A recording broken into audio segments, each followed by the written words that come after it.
A very good evening, ladies and gentlemen. My name is Dynamism. I warmly welcome all of you on behalf of Advocata Institute.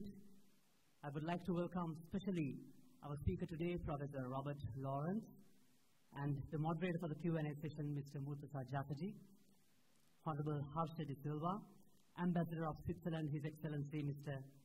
Heinz Walker Niederkorn, Board of Advisors for Advocata Institute, Professor Rohan Samarjeeva, Dr. Nishan Dimel, and Mrs. Anakali Munasinghe, subscribers and supporters of Advocata, representatives from the Diplomatic Corps, the academics, members from the civil society, representatives from press and media, my dear friends, ladies and gentlemen, I warmly welcome all of you for this special session on path to prosperity, free trade, or protectionism. However, for this session could not have been a possibility without the support from our subscribers and the kind and generous supporters of Advocata.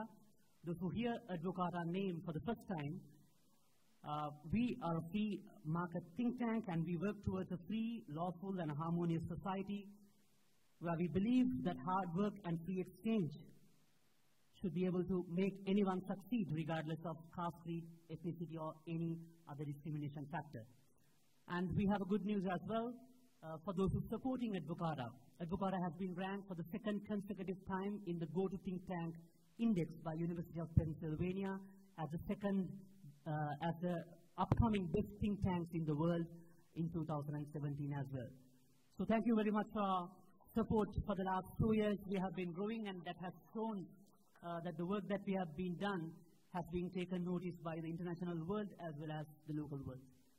With that, it gives me great pleasure to introduce our first speaker today, and this session would be the first step of a series of projects that we are going to do on the broader topic of protectionism.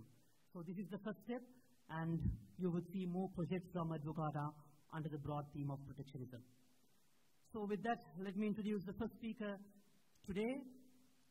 He has 20 years of business and capital market experience, the CEO of JB Securities, and he's also the founding member of Advocata.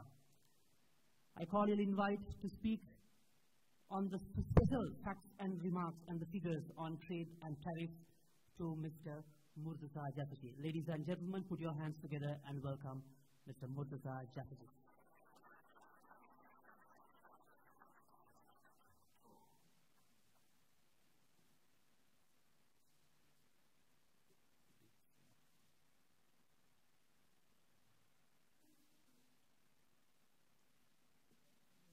Good evening.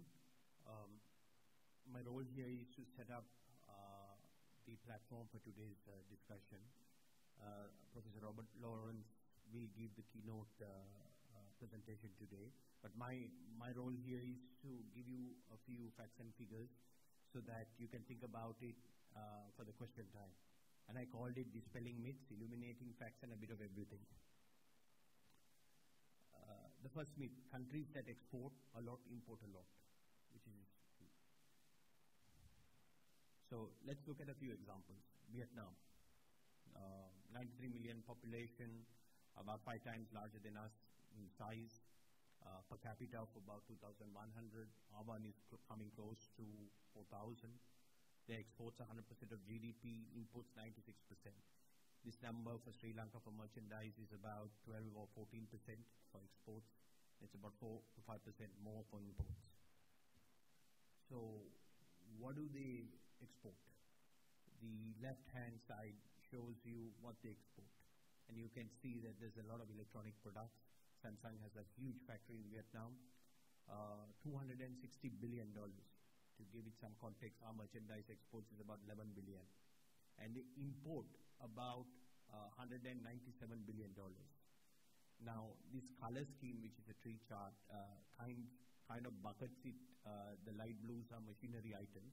And you can see that some of the exports are backed by imports, and it looks like a lot of components are coming in.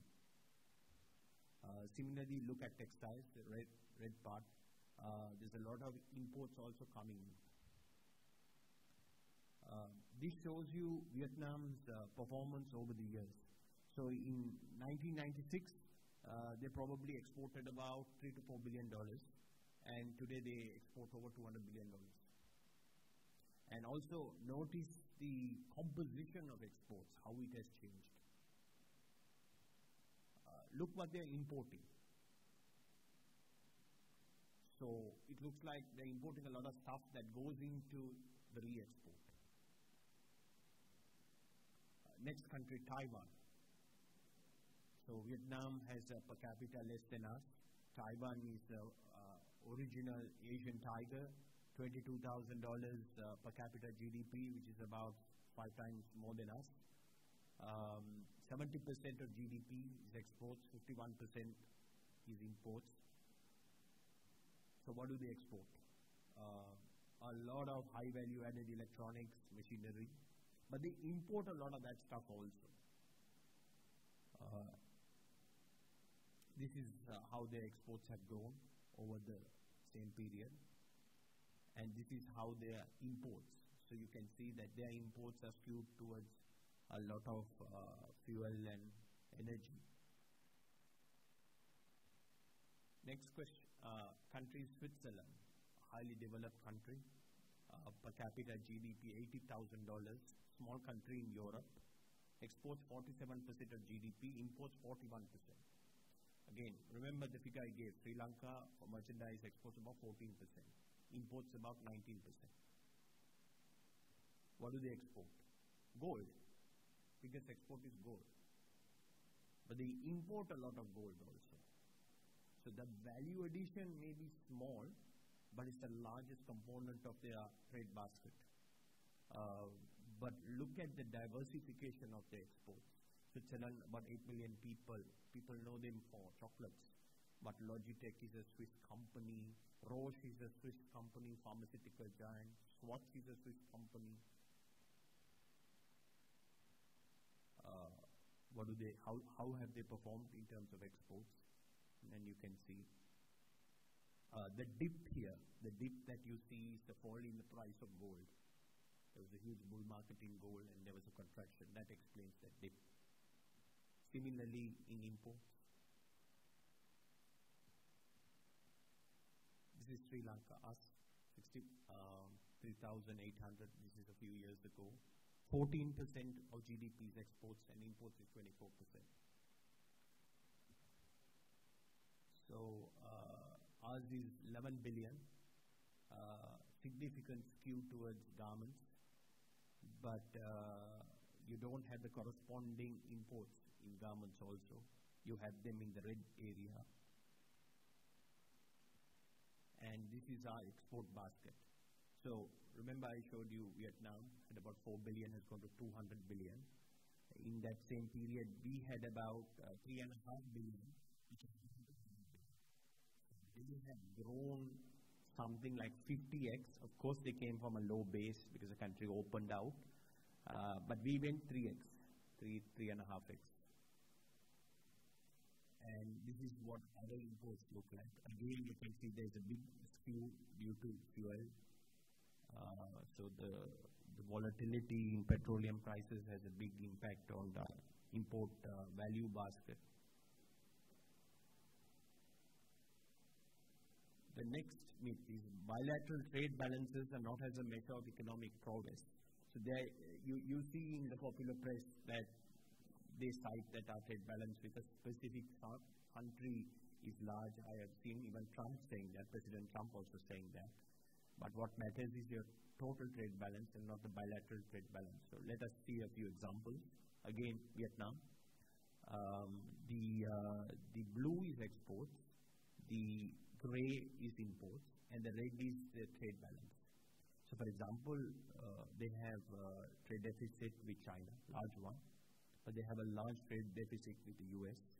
Similarly, a trade deficit with South Korea, and perhaps the trade deficits are a bit smaller with some of the other countries. And what matters is the net result. Look at the right-hand side. Taiwan.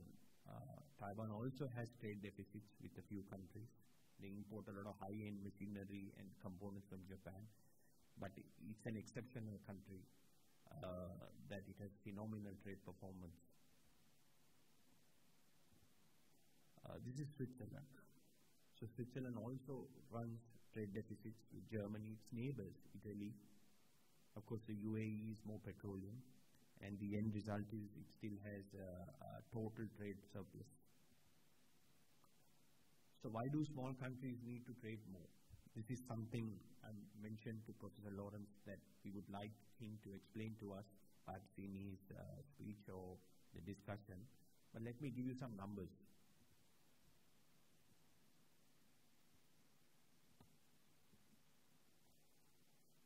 Okay, this is fun.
Just bear with me, please.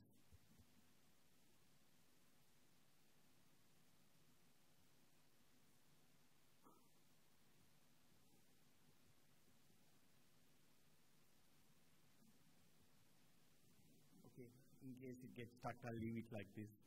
So you can look at these small countries, the top half of the table, and you can see the export performance, and the combination of exports and imports is the final column. So you can see that small countries as a percentage of GDP trade a lot. And look at the number for Singapore, it's 318%.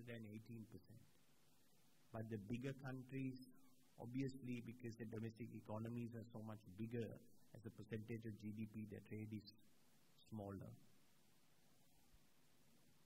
Now to give you some context, Sri Lanka, if you look at merchandise trade, that one showed 14 plus 24. So you add the two, you get about 38% of GDP, while these countries are all over 100%. Okay, so something about border taxes.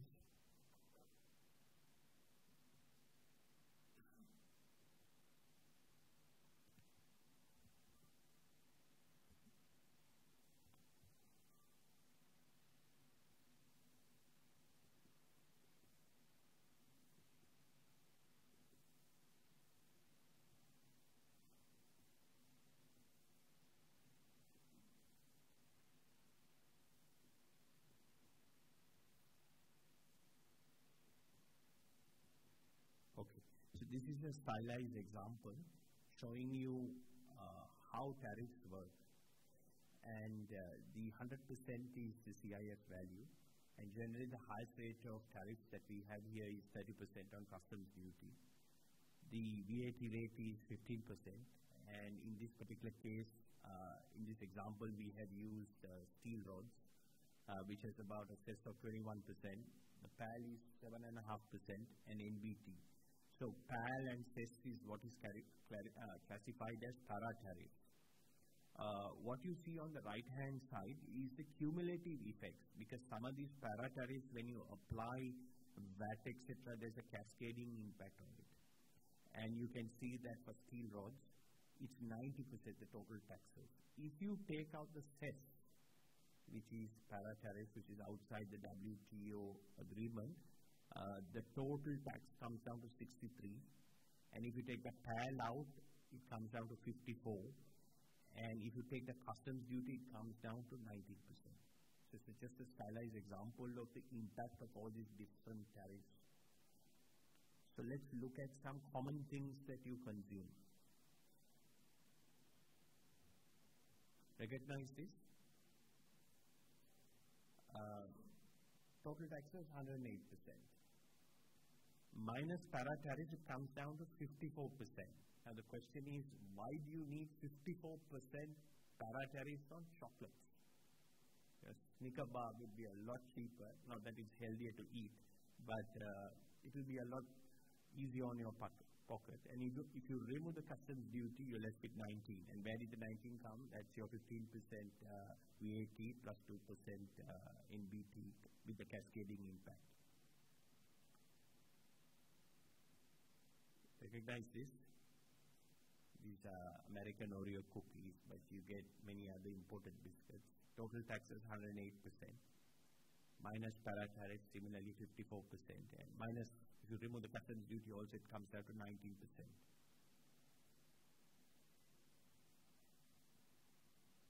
Recognize these things?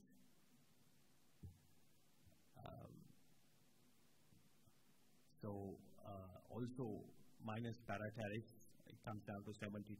There is a small error here. This should be 94. And if you take the customs duty out, it comes down to 19.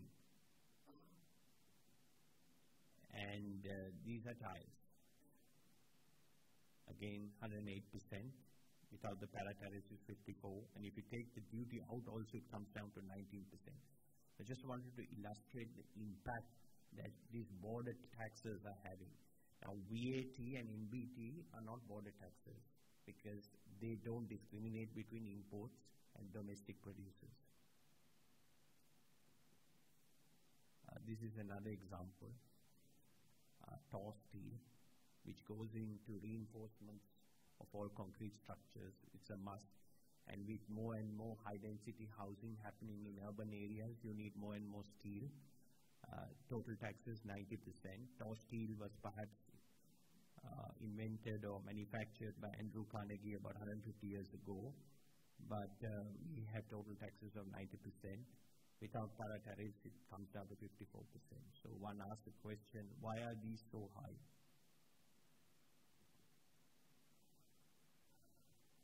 So the question is, this revenue that is one of the reasons that the government needs revenue. So if we reduce these border taxes, what will be the impact on government revenue? On the right-hand side, it's a stack column chart of where government revenues come from. And this is for 2016. Finally, 13% came from motor vehicles. They didn't get the same number in 2017 because the tariffs went up. Fuel taxes are a significant amount, especially the excise alone on fuel taxes. There are some other taxes also on fuel, but this is only the excise duty, which is a production tax. Then you have cess, which is a para tariff, and a whole gamut of other taxes. And some of the gentlemen from the Harvard team did some kind of basic sensitivity analysis, and they have identified that the top 5 HS code items account for 30% of import taxes. The top 15, 50%, and the top 100, 75, form a total basket of about 5,500.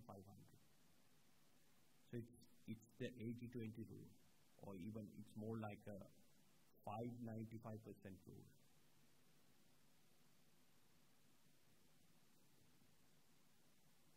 And the final point is about global value chains. This shows you about a car in Costa Rica. The car is made by Daewoo, Korean company. And just take a moment to see where the different components come from. So seldom do countries manufacture everything themselves. There are big value chains operating. And the second part is that a lot of trade happens within multinationals. We think that India exports a lot of cars to Sri Lanka, right? We get a lot of imported cars. This is Sri Lanka, 2%. But their biggest export market for cars is Mexico. How on earth does India export cars, 24% of their total exports of 6 billion, to Mexico? The reason is on top. So these transnational, multinational companies operate in multiple countries, and therefore they have production centers for different models. So a lot of small-sized cars which are targeted at the Indian market are exported by these people with a slightly different model but the same manufacturer. So this is a graphic example of these intra-firm trade. So on that note, I will end my presentation. My apologies for the technical problems, but I hope I have been able to give you a flavor to set this up for Professor Robert Lawrence's talk.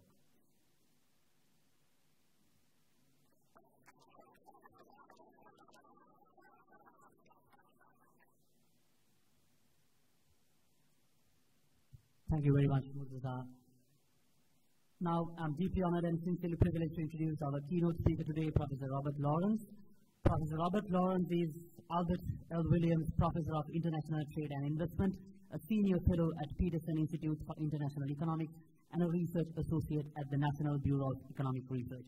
He currently serves as the Faculty Chair of the Practice of Trade Policy Executive Team at Harvard Kennedy School. He serves as a member of the President's Council of Economic Advisors from 1998 to 2000. Professor Lawrence has also been a Senior Fellow at the Brookings Institution. He has taught at Yale University, where he received his PhD in economics. His research focuses on trade policy. Ladies and gentlemen, join me welcoming Professor Robert Lawrence. Well, thank you very much. It's really a pleasure for me to be here today. I am going to pick up a number of themes which have already been laid out by the previous speaker, Mr. Murtaza. I'm going to start very briefly by talking about the gains from trade. In a sense, the theme that I was given to talk about is free trade versus protection. And so what I wanted to do was to lay out the principal arguments on either side of that argument. And that's what I'll do. So I'll look at some of the sources of the gains from trade and then think about what would be the best case you could actually make for trade protection. After that, I will turn more specifically to the issue of what we call trade in tasks, trade in global value chains, think about the theory of trade using value chains, and then we'll look at some of specific applications for Sri Lanka. So that's basically my agenda. I hope to get through it in about half an hour.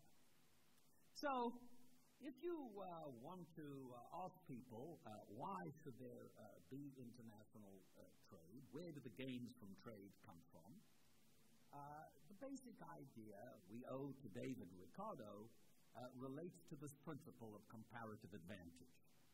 Now, how do you explain comparative advantage? I've tried many ways with many of my students, and I found a way that worked with my 90-year-old mother. And basically, the way to explain it is to ask the question, is it a good idea for Mark Zuckerberg to paint his own house? Let's assume that painting is a very unpleasant activity. So who thinks Mark Zuckerberg should paint his own house? Okay, so none of you. Let me ask you another question. Is it expensive for Mark Zuckerberg to paint his own house? Yes. You know, time, they say, is valuable. And Mark's time is very, very valuable. But you see, there's actually something you don't know about Mark Zuckerberg. He's a very good house painter. actually, I'm showing you a picture here of George, who's a very typical house painter, and Mark could actually paint his house just as well in half the time it would take George to paint his house. So now let me ask you, would you revise your opinion? How many of you think now, knowing about George, should Mark Zuckerberg paint his own house? We have a couple of people who believe he ought to, but you can see most people would think it's so very expensive for Mark Zuckerberg to paint his own house, isn't it? So, that's basically a reasonable question to ask. Now, suppose I turn the question around and I ask you, should George develop his own software? Now, we don't know a lot about George, but let's assume he's kind of more or less like you or me, and think how long it would take him to develop Facebook and all those applications which can be used on Facebook. And you could imagine that could be very, very expensive for George to develop his own software. So in fact, George probably would be better off painting and then using some of his money that he earns to buy software. So, that basically shows you the principles of comparative and absolute advantage. And in this example, it's clear. Who has absolute advantage? Well, it's Mark. Mark has an absolute advantage in developing software. Mark has an absolute advantage in house painting. But what we notice is there is a difference when it comes to comparative advantage. Because in fact, each of them has a comparative advantage. Mark has a comparative advantage in software development, and George has a comparative advantage in house painting. And while, it's rather difficult to have absolute advantages in everything, it's not so hard to have a comparative advantage. I'm a pretty bad tennis player, but I'm an even worse golfer. So, at least I have a comparative advantage in playing tennis. And the same is true of countries. It's very hard to be absolutely good at everything, but comparatively, you're going to be better at some things than at others. So then the question is, how do we know where our comparative advantage lies? Should we go out and hire McKinsey in order to tell us, what exactly is our comparative advantage? Well, it turns out there's an easier way to know what your comparative advantage is, and that is to think about if your country was isolated, what would be relatively cheap and what would be relatively expensive. We've already gone through that exercise for George, for George and for Mark. What we know is that in Mark's world, it's very expensive for him to try to develop, to paint his own house. Okay, it's cheap for him to develop software, because the only thing he gives up when he develops software is the opportunity to paint his own house. Conversely, in George's world, it's very expensive for him to try to develop software, but it's cheap for him to paint to do painting. And so the general principle is, if something is very expensive in your world, what should you do? Should you export it or import it? You should import it. And that's why Mark Zuckerberg should not paint his own house, because it's very expensive for him to paint his own house, because he's given up the opportunity to develop software. That's why George shouldn't be engaged in trying to develop his own software because it's very expensive for him to develop the software where his painting is much better for him to do. So the basic principle that we get is if countries are different, as long as countries are different in authority when they're isolated, as long as the relative prices in those countries are different, they ought to specialize in the things that are relatively cheap and sell those and thereby buy the goods that are relatively scarce. That's the essence of why there are gains from international trade. Now, there's always the person who says, well, if this is the prescription, what you're basically telling George to do is for his whole life to be a household. And you're telling countries who have a comparative advantage in certain kinds of things like house painting, that they should just keep on painting houses. And we're going to explore in a moment, so what if they could change their comparative advantage? But basically this is the essence of why we think there are gains in trade, and the gains will be greatest if we trade with countries that are most different from us. So that's all I wanted to say about that. Now suppose it turns out actually the countries are different. Suppose they were identical.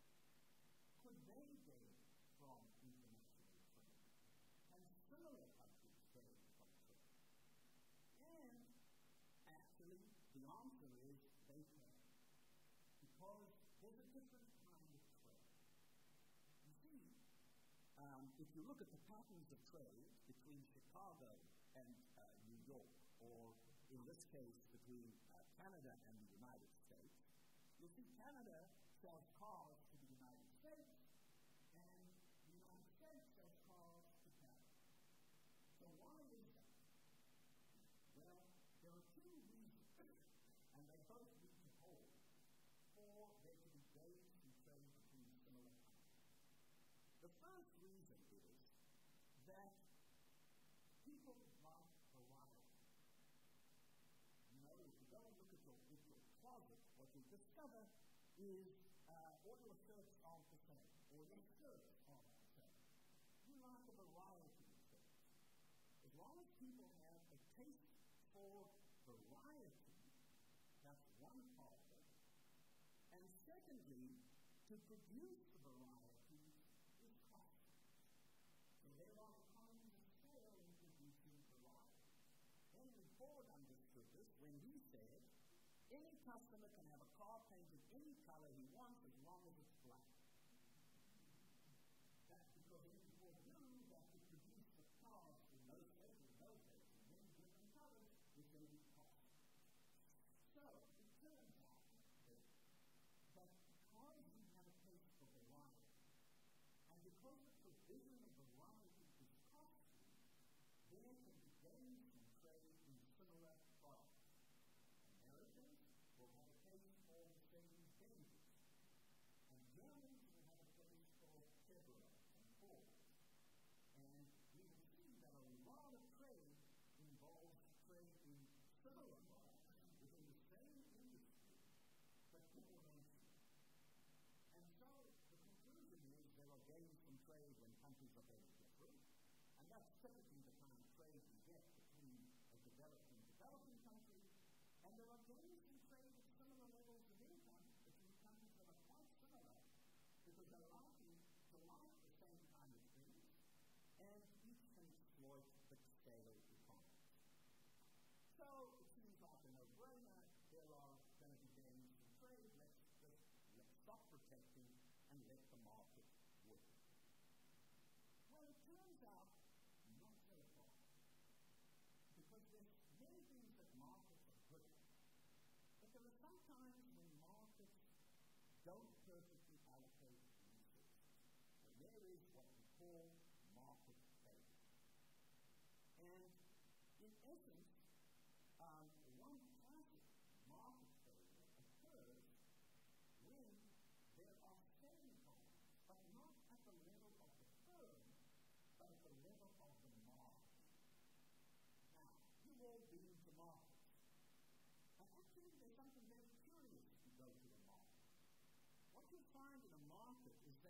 are selling very similar kinds of products tend to congregate near each other.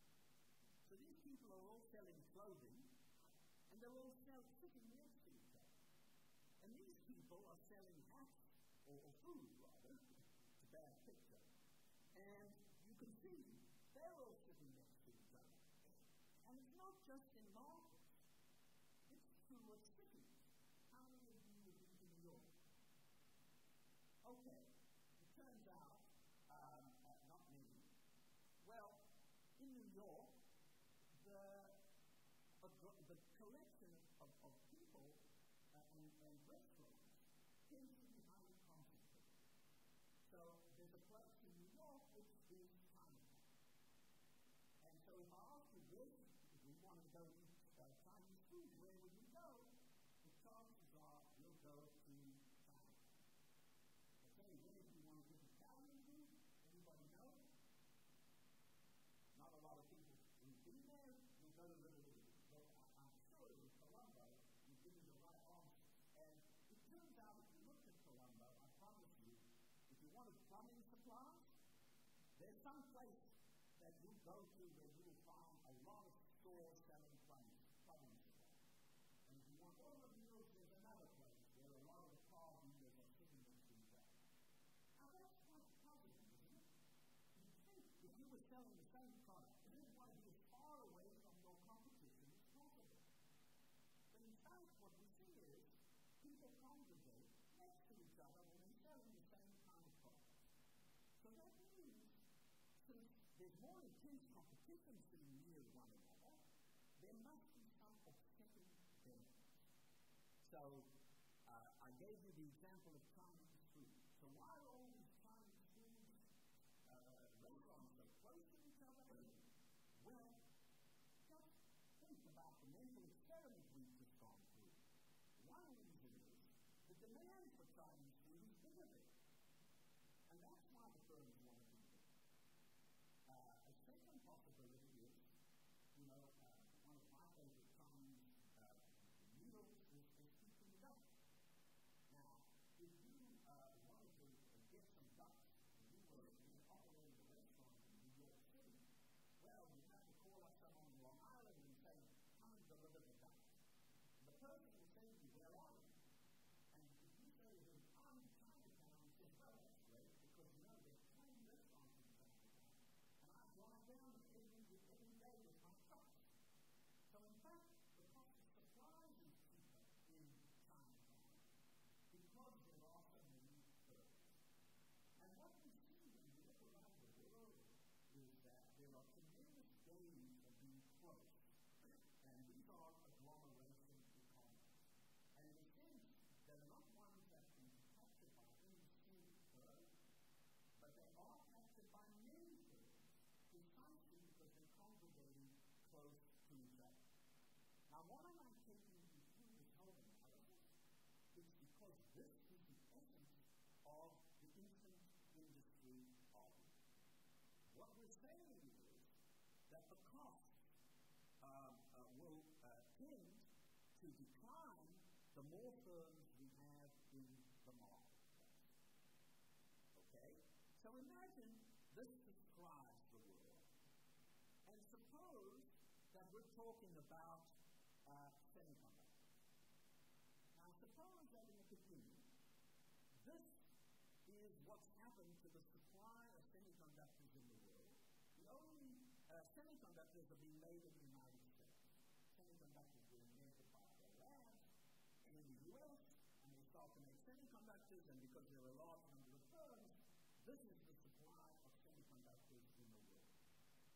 Now let's suppose there's a second hypothetical country. We'll call it, so that's the world price. Now suppose there's a second hypothetical country, we'll call this one South Korea. Okay? Now suppose South Korea's costs would be lower than the United States if it could come up to scale in that production. Okay. So in fact, the South Koreans, in a sense, have an advantage over the Americans. Just suppose they're better engineers than Americans. Now let's think about the first South Korean firm. And it's thinking about whether or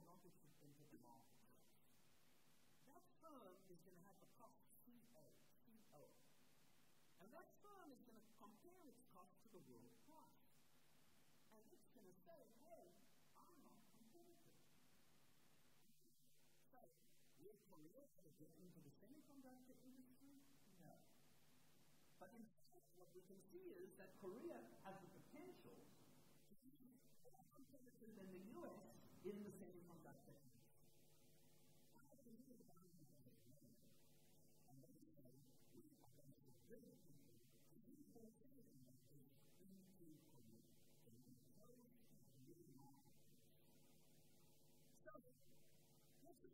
This is what happens, and this is the demand for semiconductors in Korea.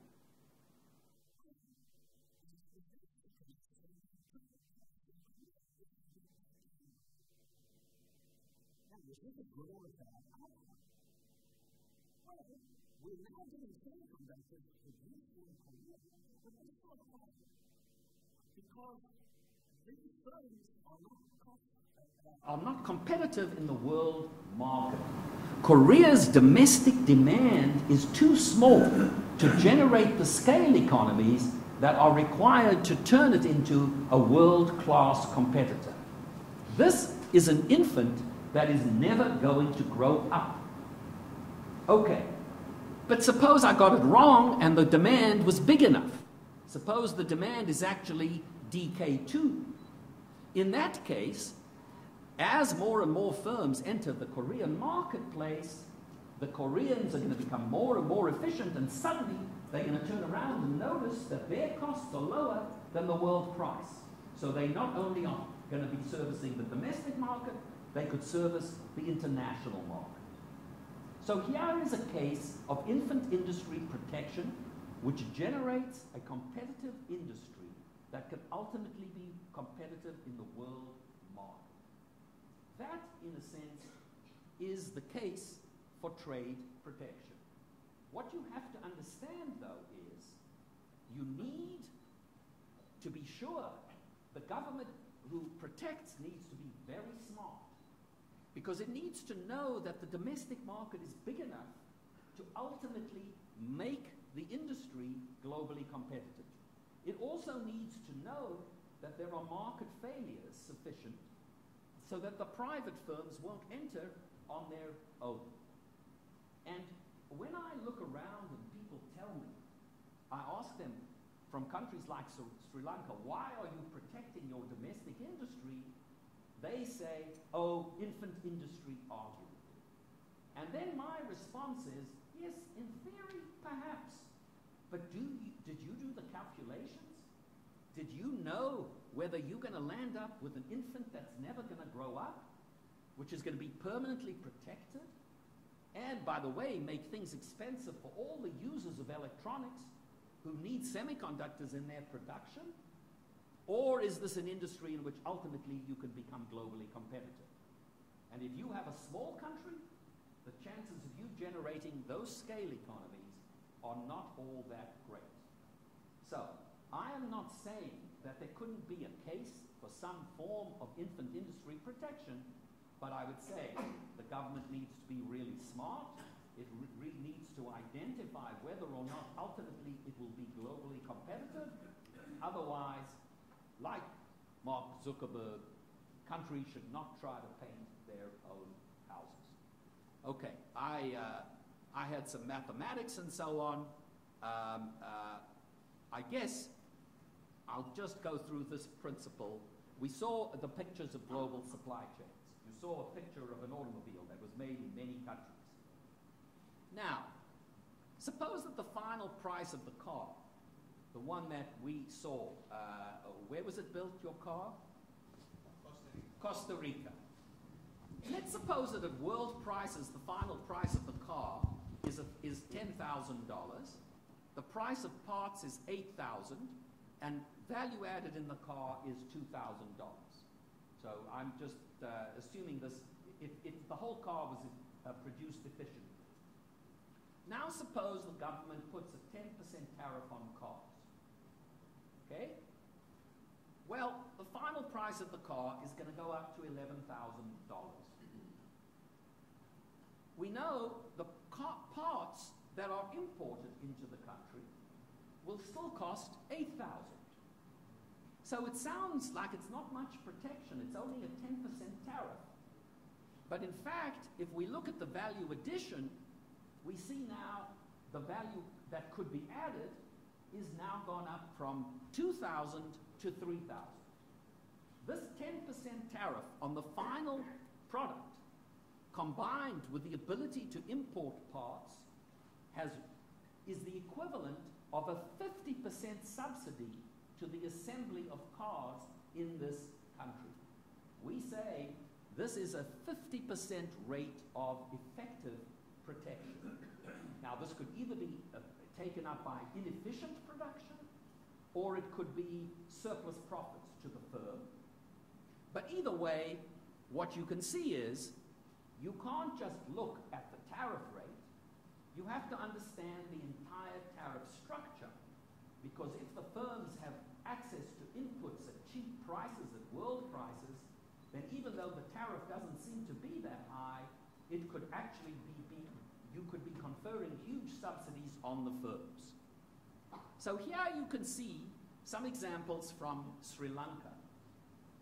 And these are the, this is from a government webpage, but these are the products which have import tariffs. Here's processing of and preserving of fruits and vegetables.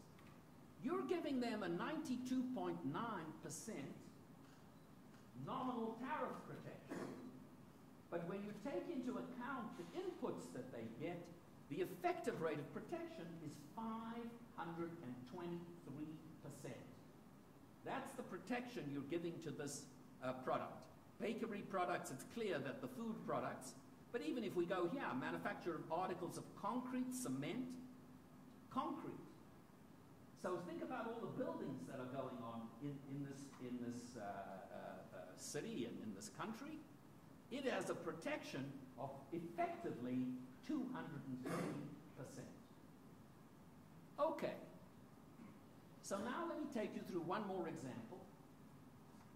Imagine, again, these are the costs to build a car, but along comes the government, and what it does is it puts on a tariff of 10% on car parts. But it doesn't put any tariff on the final product. So what's going to happen is the final price of the car has still got to be $10,000. The price of the parts has gone up to $8,800. And so what we've got left for value added is $1,200. So we haven't protected now this sector.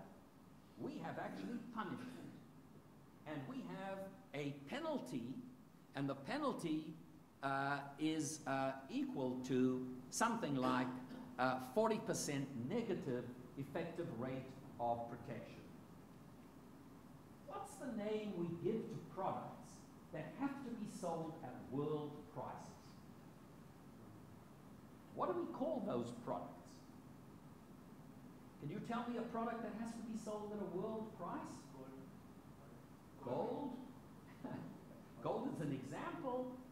No. The name we call them is exports. You see, exports have to be sold at world prices. So when we put tariffs on inputs, what we are doing is taxing our exports. That is the single most important idea I would like to leave you with. A tax on imports is a tax on exports. And this means that you shouldn't only look at your nominal tariff rates, you have to understand your tariff structure. And the most dangerous thing you can do if you ever want to be an exporter is to put tariffs on the inputs that the exporters have to use in exporting. Now, a lot of countries have figured this out, and that's why you have zones. Zones, in a sense, allow for duty-free inputs to come in. The only problem with the zone is you have to bring the imported inputs in to get that benefit. And if you try to use domestic inputs, you won't get the benefits. But nonetheless, that's one way people use it.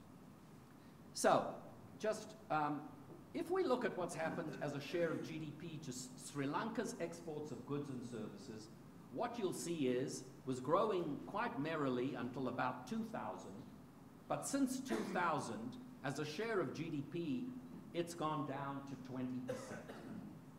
And we can kind of ask, what has been going on here? Well, what we do know is what's happened to tariffs.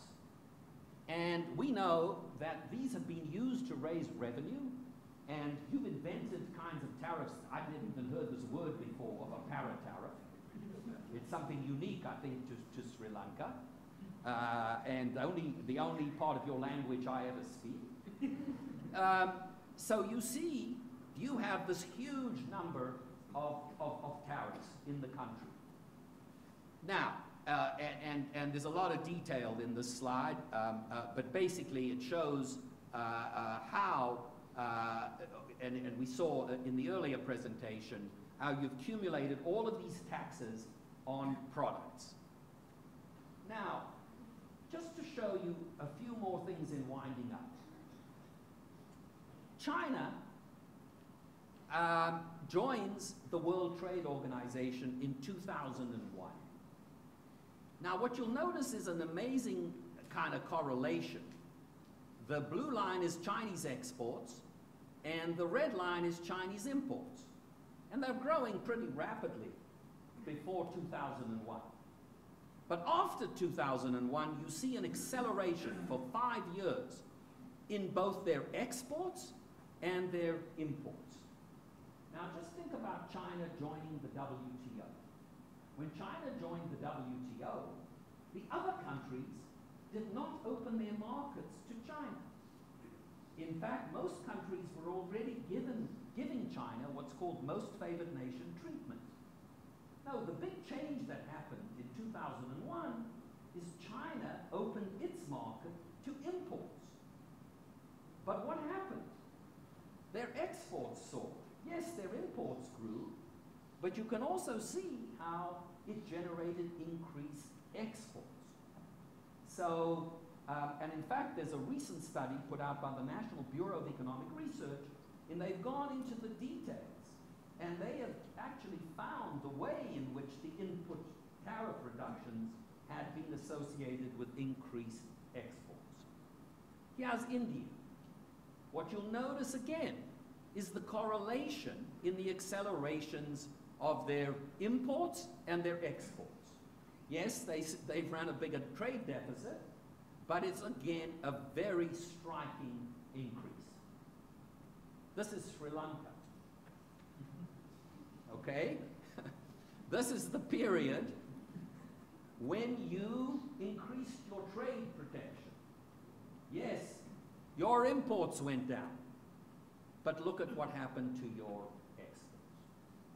So this is why the central message, or one of the ideas that we would like to see promoted, is the notion that what you need is tariff reform. And you need to move to a system of very simple and significantly lower tariffs. We are not saying you should move there overnight in the sense, but you should have a long-run agenda in which you move to a much more simple system with significantly lower tariffs. Our suggestion is to have 3 bands, but that's arbitrary. We would take all of the products in a sense that now have high rates of protection, and we would still give them relatively higher rates of protection, but they would be significantly lower. And then the others, we would also lower to drastically simplify the system. Of course, the complaint or the argument will be made, well, where's the government supposed to get its revenue from? And the central message is tariffs are the wrong way to raise revenue. The right way to raise revenue is through broadly based taxes. The IMF is trying to reform the tax system. That, I think, is a move in the right direction. You need more income taxes. You may want to think about property taxes, but you do not want tariffs to be used primarily as a revenue-raising device. You might actually be surprised that flat tariff rates get you more money than very high tariff rates where you cut off the import supply. But nonetheless, you should not be using the tariffs for that purpose. The second point is, and why is simplification so important? Because what struck us when we work on Sri Lanka is that there is no rationale for these tariffs. They're all over the place. And in a sense, they're more accurately a history of who had political influence than they are of who is a great economic strategist. So we need to have a simple system.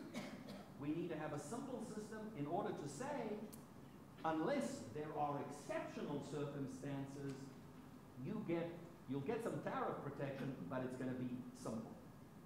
Personally, I would not be averse to saying 90% of the tariffs should be in the simple schedule, and then there may be some exceptions, but they would be clearly understood exceptions. There would be two kinds. One would be for the firms that are going to have a huge amount of adjustment difficulty. In a sense, for those you might say, we will move more slowly. We will use them implicitly as a safeguard. And a second group for the ones we really think have long-run growth potential. But there needs to be a credible argument made as to why, if you have opportunities in the domestic market, ultimately you could reach the scale economies that would make you globally competitive. And both of these exceptions should be very carefully monitored and to ensure that, in fact, they are meeting the goals and worthy of the exceptions. So I want to leave time for our discussion, and I'll end there. I hope I've convinced you, about the fundamental arguments for trade, and that the gains come from both specializing in the things you're different in, and in enjoying scale economies and a taste for variety. I hope I've also convinced you that there could be some case for infant industry protection, but it should be the exception, not the rule. It should be where you have a very strong and plausible argument that ultimately you could become globally competitive. And I hope that what I've convinced you of is that a tax on imports will ultimately be a tax on exports. And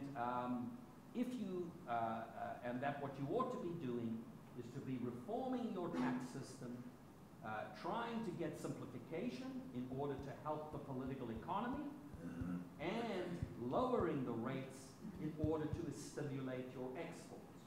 And that ultimately is what we see in the evidence from other countries, and I firmly believe we would see in Sri Lanka if you moved in that direction. Thank you.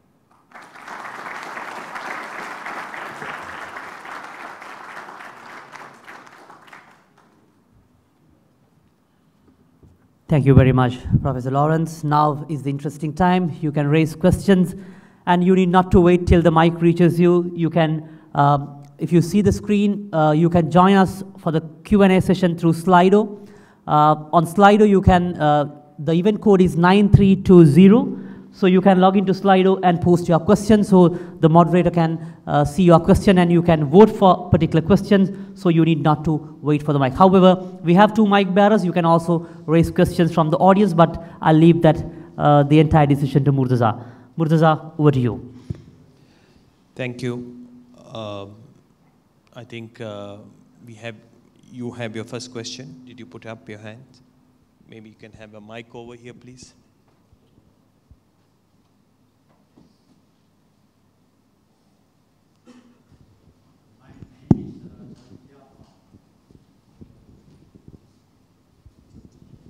Professor, your contention is that exports from Sri Lanka have declined because of the tariffs. If I were to say that all tariffs, all taxes are rebated or exempted, what would your response be? I do not when you say rebated, there are various systems by which you rebate. So there's a whole administrative issue about the nature of the rebate. I don't want to say it's the only reason for the decline. But I am struck by the strong correlation. And I think there are many policy measures that need to be considered if we're thinking about stimulating exports in Sri Lanka. So I take the opportunity of your question to correct any misimpression I might leave that this is the one thing you need to do, and after that you sail off into the sunset. I think there are many ingredients to successful export performance, but I did want to highlight this particular one as being imperative. I also think, for instance, that the trade agreements that are being considered are very important. If you look at the access that firms based in Sri Lanka have to foreign markets compared to the access that firms have in other parts of the world, the firms in Sri Lanka have less access because it has not participated in opening markets for its exporters in other countries. I think, in addition, there's a huge amount of effort that needs to go into innovation. With the wage levels in Sri Lanka, you need to have products that are more innovative. And so I think there's a whole agenda that we've been working on. So I would say you got me if you interpreted what I said as being only the tariffs. But I wanted to highlight the tariffs because I do think they're a part of the solution. I was in the Export Development Board for 17 years. And my contention is exports have declined because of the fact that investments or investors, the risk for investment has been very high due to various reasons. One reason is during the 30-year war, there were no investments. And in 2009, the war was won by the Sri Lankan forces, but the peace was not won. Therefore, the risk, one of the risks is the ethnic conflict has not been resolved yet. In fact, the OECD, in their country risk classification, says that previously the risk was 6, and currently the risk is 6. As against Afghanistan, 7 and 7. So the risk is one of the main factors that has to be resolved. Then secondly, the red tape. I'm sorry, I have to say that you could ask questions and to differ from statements because we have to give an opportunity for others. Thank you. Let me just add on this point of the risk. There is political risk, but we had a very interesting meeting today with people from many different industries in Sri Lanka. And there is a second risk which they face, and that is policy uncertainty. And so I would concur with the point about risk, but I would add that where you have a tariff structure that is continuously changing, the investors don't have the foggiest idea about what their long-run cost structure is. And what we heard from them was that perhaps they would rather have less protection, but secure protection.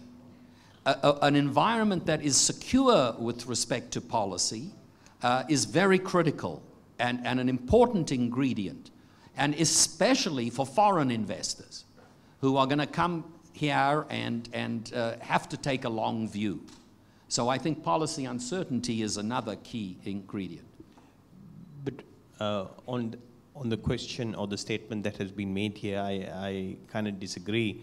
There is a Blue Ribbon apparel company, a gentleman from that many years ago made a presentation and he said that some of the biggest investments came during the darkest days of Sri Lanka at the height of the JVP, etc., because they were partnering with firms.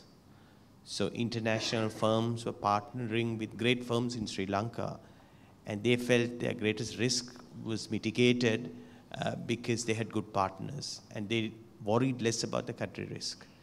So I differ on that. But they weren't partnering to export. They were. Well, why are the exports at the level they are? And when we see they weren't partnering to innovate in export areas, because we don't see much change in the composition of exports. Yes, so that was mainly in the apparel, and this narrative is about 15 years ago. But that is to dispel the question about the risk, country risk, which I don't agree with. Maybe I can... No, so let's distinguish, and I think it's important, between the generic country risk, which was being mentioned, and the other risks that are there in the environment. Yes. So, Professor, maybe if you can explain to the benefit of the audience the link between exports and wages. Why export dynamism will lead to higher wages? Well, basically, economic growth and increases in productivity are going to allow firms to pay higher wages.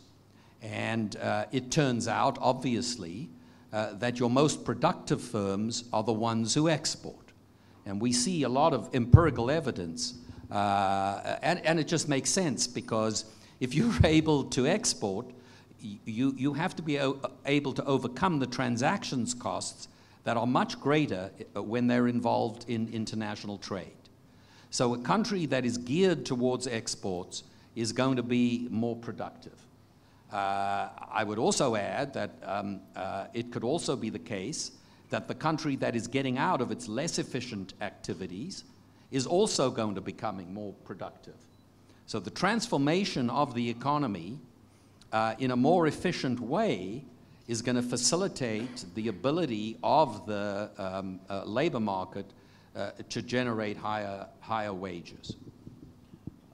The second question that I have is, there are many people who write that the solutions to Sri Lanka's trade deficit is to export more. Do you agree with that assertion? Would greater exports bridge the trade deficit, or would it further increase imports?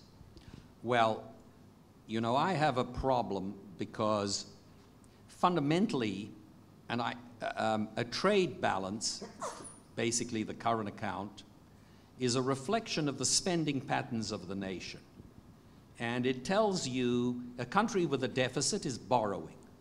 So it tells you that, in fact, it's not saving enough domestically, and it can't finance its own domestic investment. It has to borrow. It doesn't have enough high savings. So I see the trade balance as far more driven by spending patterns in the country. And one component of that would be fiscal policy. If the government saves more, if the government runs surpluses, the country will have a smaller trade deficit.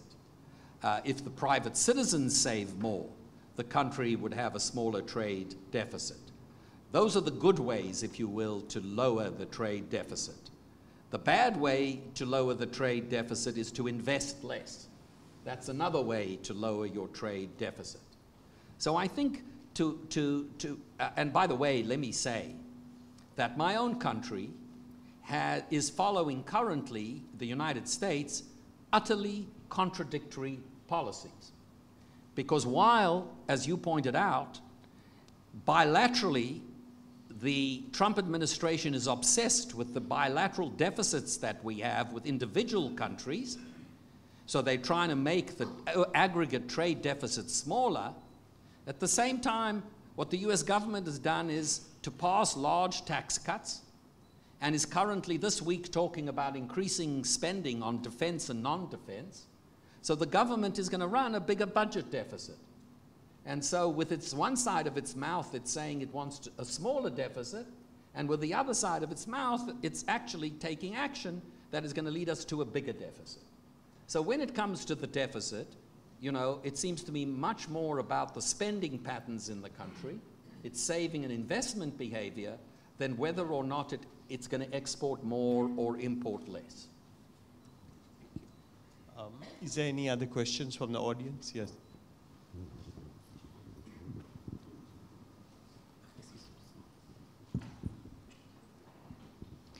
Professor, what is your view on Singapore-Sri Lanka Free Trade Agreement in increasing exports of Sri Lanka?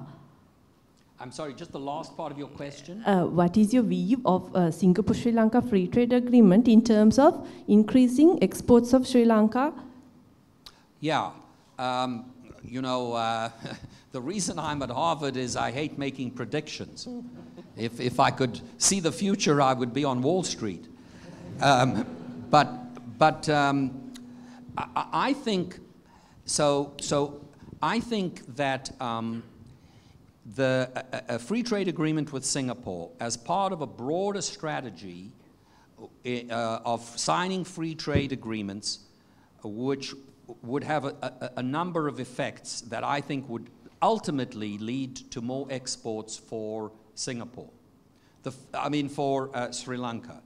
The first is to make Sri Lanka a more attractive location for investment.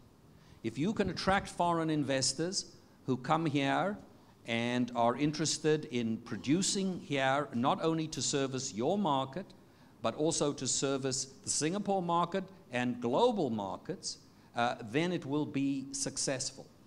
I think the other benefits of going through the exercise of undertaking a free trade agreement, particularly of the kind that you're going to sign with Singapore, is that it isn't only going to deal with the tariffs at the border, but it's going to require other kinds of changes in your domestic institutions. And the best kind of trade agreements are ones which get you to implement policies that are good for you in any case. One example, I think it is critical for this country to have a system of what are called trade remedies to deal with unfair trade. And I think as part and parcel of the agreement, there ought to be domestically measures put in place to deal with fair and unfair trade. I think in addition, there's a question of the transparency of government regulations. That's also something that can be part of this agreement. There's the a requirement to meet certain standards and objective criteria for certain regulations, whether it's safety of food or technical barriers in products. So there's the possibility of e-commerce. So I think a broad trade agreement can then get you to re-examine your domestic political institutions, and ultimately I think those can also make you more competitive. So these are all reasons rarely mentioned, I might add, in the discussion about the trade agreement, but where I see a lot of the benefits. You have a follow-up. I can't hear you.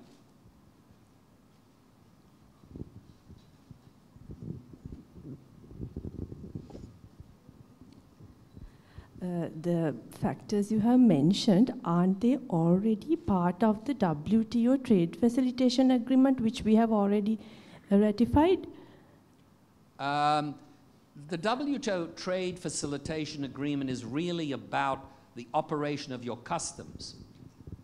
I'm talking about much broader dimensions, whether it is in the services sector or whether it's technical barriers to trade. Now, there is a WTO agreement on that, but again, by undertaking these free trade agreements that are deeper, it allows you to go beyond what's in the WTO agreement. In a sense, the kind of agreement you're signing with Singapore would be called a WTO plus agreement. And that's why I think it can enhance domestic reforms. So there is the trade facilitation agreement, but it's just, if you will, the lowest common denominator for trade facilitation. I think you could do much better in the free trade agreements. You have a question? Yeah. Yes. The government tends to listen to people from Harvard who come and talk here. So the part that I find dangerous in this import and export argument, Taiwan and Japan, Korea, you mentioned China as well, they're importing more because they have industries that are doing value-added stuff and exporting them. So in Sri Lanka, we don't have development banks that lend money out like all those Asian tigers did.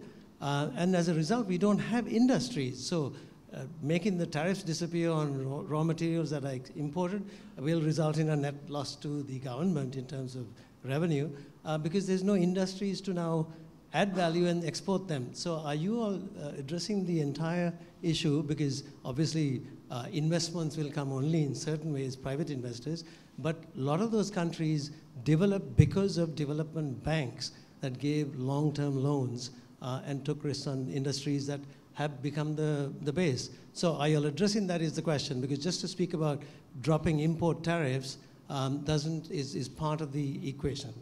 Is that correct? Well, I do think investment financing is a very critical issue. Whether your capital, I think you have quite sophisticated capital markets, but whether there's a need to supplement them with some governmental finance, you know, I think where there could be a plausible case made for that as well. I don't think that's the secret to the Asian success. There are many, many other countries who have investment banks, you know, who haven't grown that well. I think an outward orientation, though, is very critical. I think also it's hard to judge what you really are competitive in and what you really could add value in when you are putting these penalties on your firms by giving them costly inputs. So I have more optimism, I guess, than you do about the potential for the entrepreneurs of Sri Lanka to find profitable export opportunities if you create a favorable environment.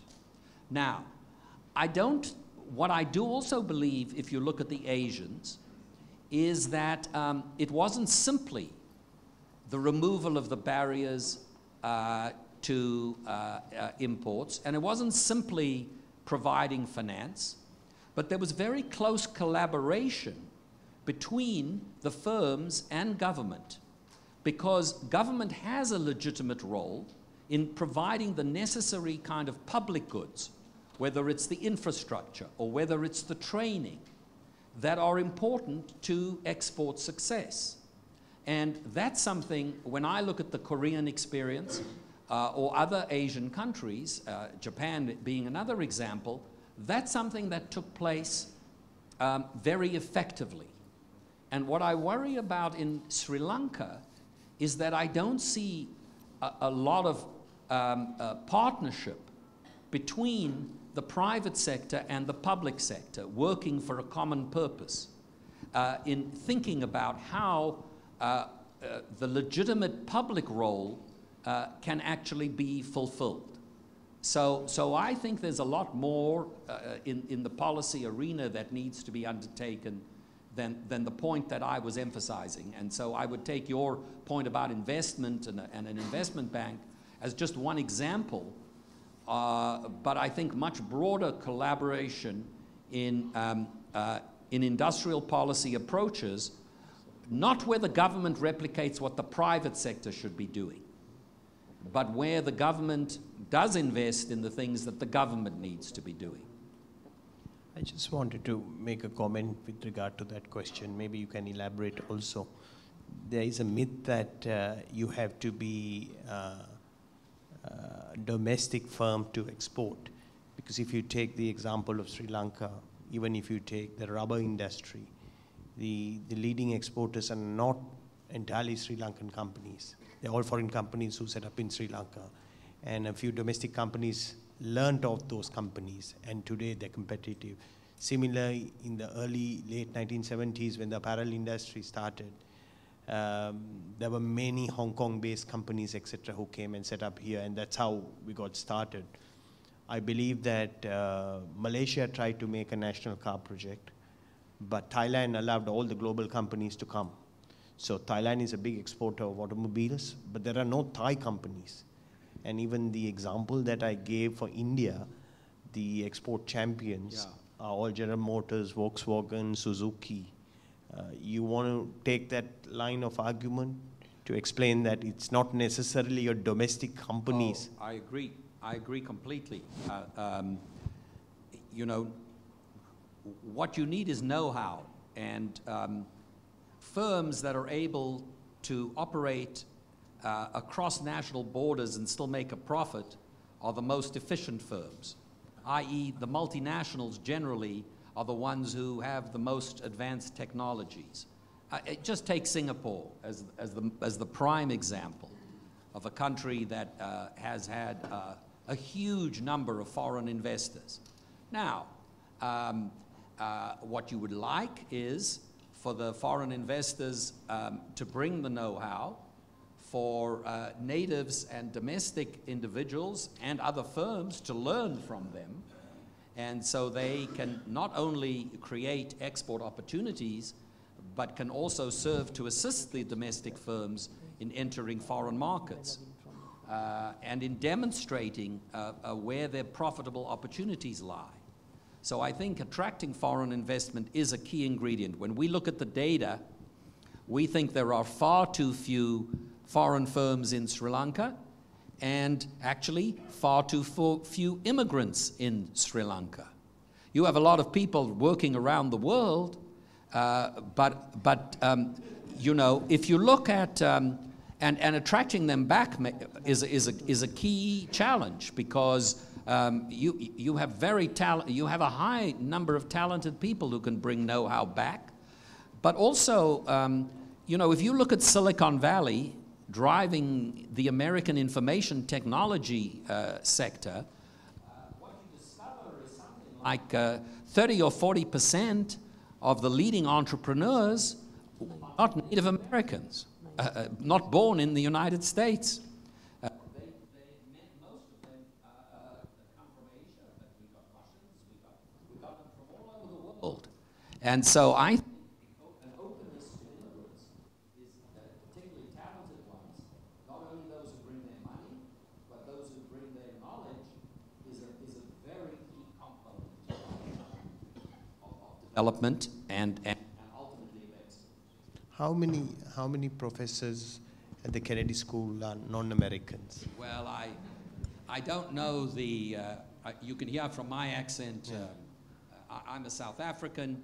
You know, if I sit around the table when we have lunch, you know, I look and I see we got a Venezuelan, we got an Argentinian, we got someone from Turkey. There is an occasional American who manages to come in. But Harvard is in a sense a global institution and an example that you know, you try to find talent, and you find it wherever you think the best people are. Professor, one question that I have before I put it back to the audience again is that we have this sense of value addition, that we have this national obsession that we have to add more value to our own raw materials and resources. Or even when we attract investment, we say that you've got to have a minimum value addition. What's your view on that? Well, yes. I don't believe that. You see, it seems to follow, since value added per worker is high in a rich country, that what you ought to do is emphasize value added. But what's striking, and I didn't show you the picture, is that China seems to have gotten very, very rich, or rather done rather well, by assembling components from other parts of the world.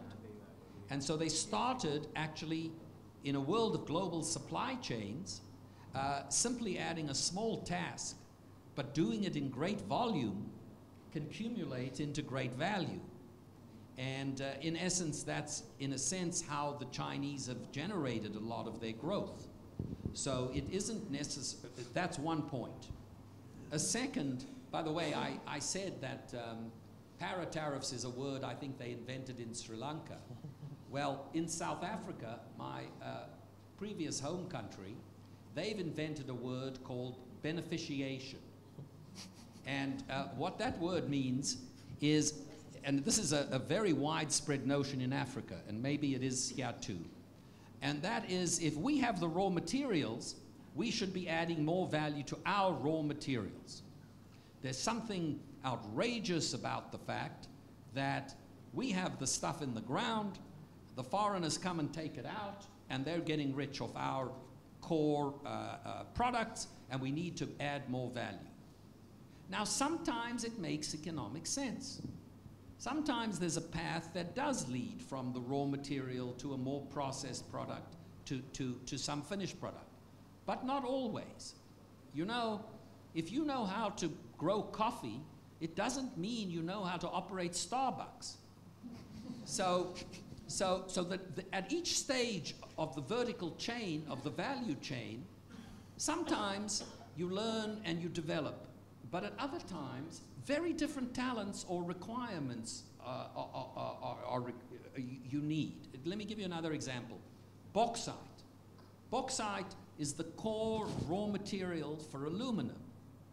But it turns out that if you want to make aluminum, you need power. So the mere fact you've got bauxite in the ground doesn't mean to say you have the power sources that can turn it into aluminum. So the vertical thinking, the chain, of course, which thinks that automatically you should be adding value because you have the raw material, I don't think follows. It could be some cases, it might not be in others. And by the way, there's some other problem, which is if you think vertically like that, if we have copper ore, we should have copper, refined copper. Actually, what that means is your economy is going to be increasingly vulnerable to the price of copper. So they think that adding value makes them more diversified, but it actually makes them more concentrated and more dependent on the price of copper. If you have iron ore and then you go into steel, the same thing. So don't think vertically. The market works in mysterious ways. South Africa has become a major exporter of air conditioners. Now, how do they get good in air conditioners? Turns out it's from the gold mines. What do you mean it's from the gold mines that they learned how to make air conditioners? Yes, because it gets so hot down in the gold mine, 6 miles underground, that they had to develop air conditioners to cool the miners. And once they developed them, they suddenly found they had a comparative advantage or a competitive capacity in air conditioners. So the connections are not really easily predictable, and they're not always vertical. And the idea that we should always have a sequential value addition process, I think, is mistaken. I think rather you need people who can capture opportunities, and they can lie in strange places. Okay, Professor, there is something called Slido, and we've got a whole bunch of questions on this, so this is like a rapid fire. Okay. Sri Lanka is finding it hard to narrow para-tariffs due to protests from local industries. Is there a better way Sri Lanka can convince these pro-protectionist lobbies? I think you have to do it in a concerted and clear strategic way. If you try to take them on piecemeal and individually, you will lose the battles. And that's why I think without an ultimate goal of, say, 2 or 3 bans and a transitional strategy to get there, you will have a lot of trouble taking on the sectors individually.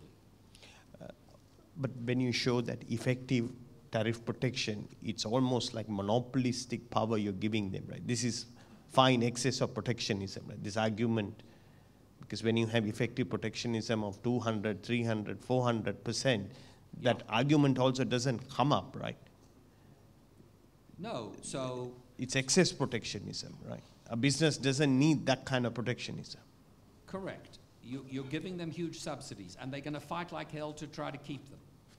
And so the question, and this is more for you who understand your politics than me, but I actually believe that unless you have a kind of a concerted reform in which you agree on the principles and you agree on the goals, and then you're flexible on the timing, you're not going to get there. So I would prefer, rather than a big bang and then a lot of exceptions, a kind of a sure and steady path to ultimately get to that stage. The next question is an anti-dumping legislation a boon or bane for domestic infant industries? Well, there are two parts to that question. Look, the anti-dumping rules are not perfect. I would prefer to see the use of what we in America called antitrust rules and what the Europeans call competition policy in order to determine what's fair and unfair. But it could take quite a long time to implement a regime of antitrust laws in Sri Lanka. Until you get there, I think as a second best option, you need something to determine what's fair and unfair. I think without any rules, it's much more difficult to liberalize. And so I would kind of say, as a second best approach, I would use anti-dumping policies where foreign firms contravene those rules which have been established in the World Trade Organization. I would have some mechanism of implementing them. But I would not fool myself that that's an infant industry policy. Mm-hmm. That I'm doing, this is being occasioned by unfair practices of foreigners, and it says nothing about the ultimate potential of the domestic industry. The next question is, can non-tariff barriers impede comparative advantage? How does a small country overcome these? And perhaps a lot of businessmen trying to export into India have complained about non-tariff barriers. They have a legitimate complaint. It's a nightmare. Look, I think to some degree you can use the trade rules and the trade agreements to try to eliminate the most overt of these barriers. But what's very problematic in a country like India is that these can sometimes not be implemented from Delhi, but they are done at local levels, and they're very problematic and difficult to deal with. But I think to the degree that you can have rules, so that in a sense, if you're talking about sanitary standards, often these rules are used to keep out food products. To the degree that you have rules and you can pursue cases, you'll do better than if you don't. So I think it's a great challenge for the negotiators to try to deal with these issues, but they can be very significant obstacles. Okay. The next question is on the lack of innovation. Is it simply that no one wants what we have? Is Sri Lanka the one country which doesn't have any comparative advantage? No. No, I mean, look, you have some companies that I've visited that sort of blew my mind in terms of how innovative they are. I mean, some of your clothing manufacturers, I went to Stretchline, and they are doing R&D and coming up with products, you know, that are literally cutting edge. And you have scientists and you have researchers. I don't think it's, you can't sit back and wait, but I don't see why I think you are innovative, and I don't see why you would underestimate the innovative potential in a favorable environment which rewards innovation. I think Sri Lanka will be an innovative place. The next question is, how will Sri Lanka determine what sectors are good enough given that crops and textiles have been dominant exports? I'm sorry. I think the question is about how do you find what you can export next. So that's some of the Harvard work on Ricardo's work on. Yeah, well, I don't think there are, it's sort of something that's easy to determine centrally. I think this is where you have to create an environment for the entrepreneurs to discover what can be profitably undertaken. I told you even in my simple example of comparative advantage that ultimately it depended on the market forces and the prices. And so I think you create an environment in which you encourage innovation, and then you've got to let 1,000 flowers bloom. I don't, now, you can build on some of your strengths, and I mean, there are some obvious areas. If you took tourism as a case in point, you know, it's obvious that you have to develop your tourist industry. You do have, if you took tea and you thought about, well, look at the example of Dilma, why is it that we don't have other estates that have branded their product in the same way? So we can look around and find some obvious easy wins, but I think ultimately what you want to do is let your entrepreneurs tell you where you're competitive. There is some questions that I can sum up this way. I think in trade theory, this is Balsa-Samuelson model that talks about the gains from trade. But there are some segments of society that gets left out, right? That cannot be retrained, etc. And there seems to be this movement about Brexit, what Trump is trying to do. What's your thinking, or what's the Harvard thinking on this? Well, I had a slide I wanted to show you. We in the United States, if you look at earnings in the United States, what you see is that looking over time, some Americans have seen significant improvements in their income. Actually, women have seen significant improvements in their earnings. They're still paid less than men, but there has been significant improvements. Men with college degrees have seen significant improvements in their earnings. But men who don't have a college degree have barely seen any increase in their earnings for 50 years. So we have and they're not poor men. The median male is earning without a college degree is earning $40,000 a year. But they were earning $38,000 in 1970. So we have a significant group of people who have not enjoyed the fruits of economic growth. And when you have non-inclusive growth, you get a very potent and unhappy political force. And that's what we have in the United States. Now, the narrative which Donald Trump has come up with is it's all got to do with the bad trade agreements and the immigrants who have come into the United States. I think that's absolutely false. I don't believe that it has to do with international trade. Trade may have had some adverse effect on some workers, but nonetheless, non-inclusive growth, significant alienation of groups of people, you know, can result in an environment in which it is very difficult to undertake trade liberalization. But then, specifically for trade, I do think you have to think about policies and even technological change as well, about policies that can help those who are hurt.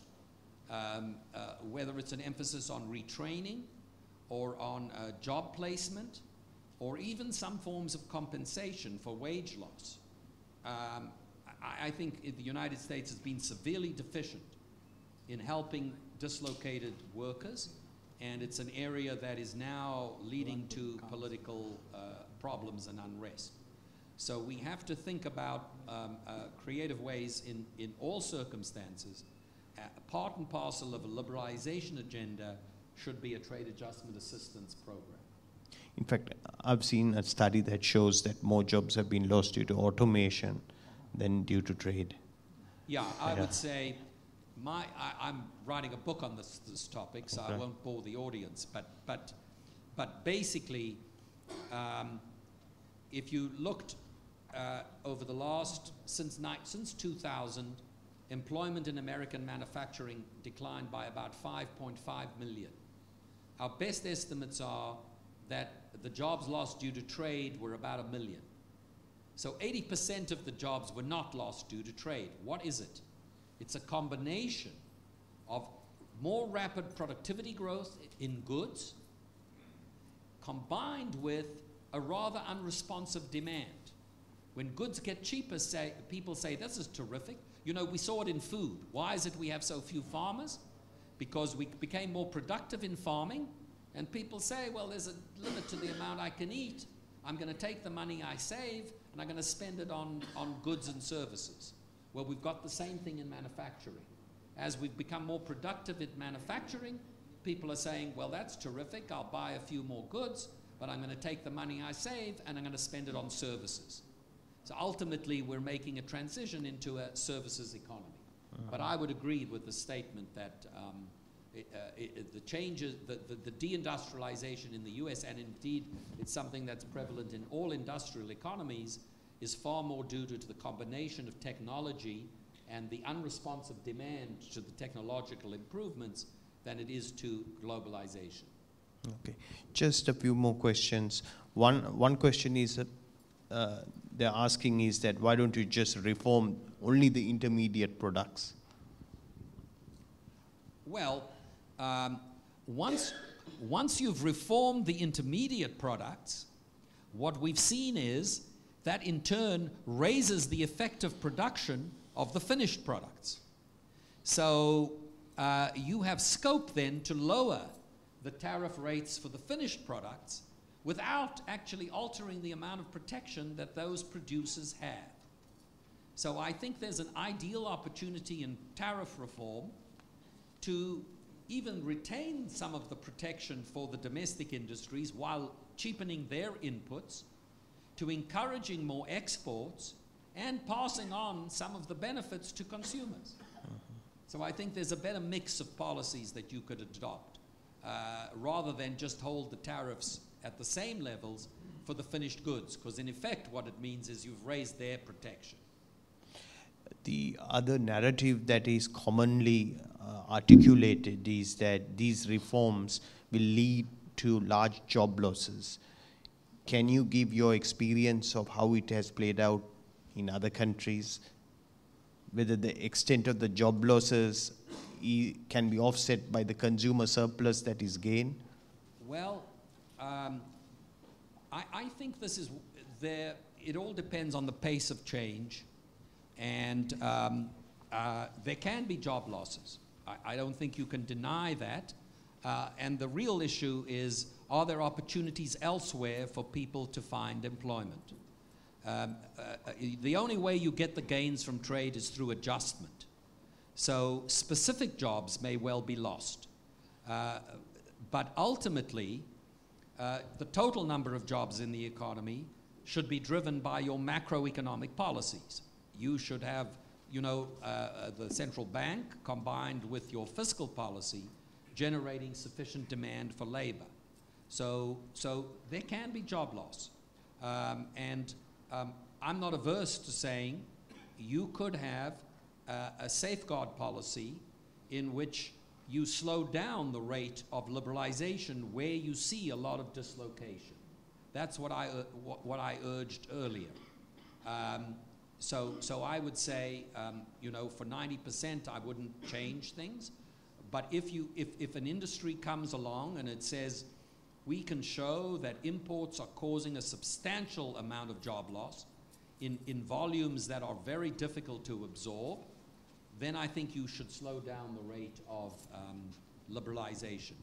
It should be continuous, it should be declining over time, but you should cushion that adjustment threat. My final question then is that, you know, many of these decisions that you have raised, or many of the questions that you have raised, requires a significant amount of technical competency to argue these cases out, right? So the whole narrative has to move from a more emotional argument to a more factual one. Yeah, absolutely. Although I wouldn't quite put it like that. I do think that reform requires political leadership, that it requires a vision and the ability to sell it in a way that ordinary people can understand. And you know, that's not a skill an academic necessarily has.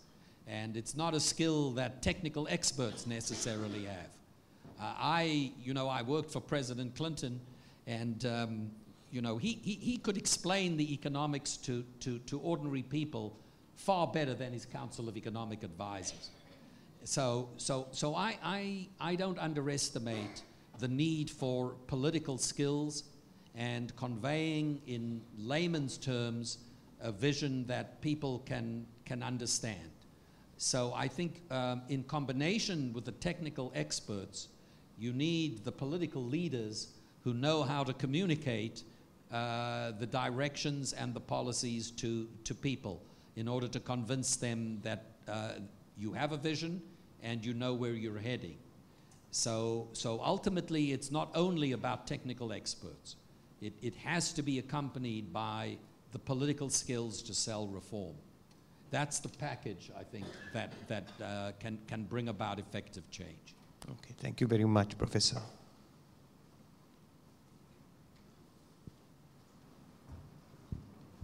Thank you very much, Professor Lawrence and Murtaza. Thank you very much for joining us this evening, ladies and gentlemen. However, we have a small token of appreciation to Professor Lawrence as well as for Murtaza. Of course, as I always say, I don't have any silver pins or Parker pens to impress a Harvard professor and a CEO of JB Securities, but we have a small token of appreciation. I would cordially invite Riyad Rifai, who is a volunteer for Advocata, to give these two tokens to Professor Lawrence and Murtaza Jafaji.